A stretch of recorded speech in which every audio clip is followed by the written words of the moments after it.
Hello all, welcome back. This is module number 4 and we are going to continue with the chapter Mother's Day written by J.B. Priestley. So in the previous module, we saw the conversation between the mother and daughter Doris and also the encounter between Annie and Cyril. Now we are going to see what happens next.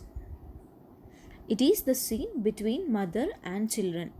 So Annie remarks that it was high time they grew up.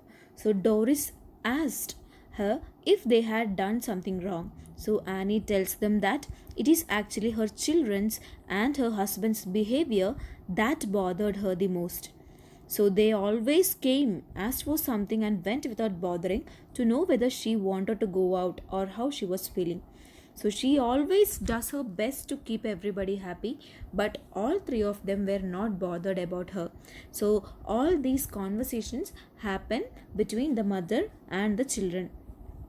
And he also remarks that while the three of them do a job of 8 hours a day with 2 days off at the weekend, she goes on working every day. She wants them that on weekends she'll be also taking a 2 days off. So the mother complains about the ill behavior of her children and she speaks about the long working hours, and even after working every day she gets no appreciation. So Doris started crying and she's really worried about what will happen if her mother takes a holiday on weekends. However, Annie assures Doris that she might work on Saturdays or Sundays if she is requested for it. So it is during this time that Mr. George is arriving there.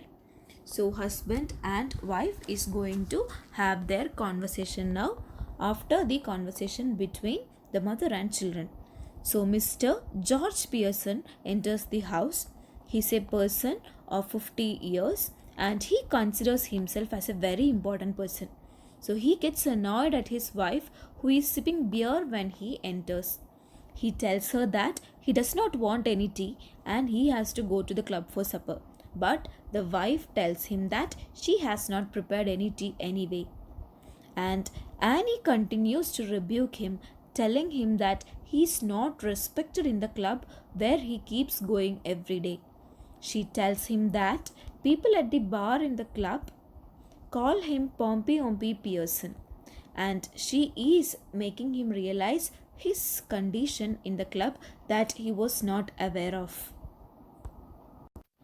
Everybody calls him as Pompey Ompy Pearson due to his self-important behavior.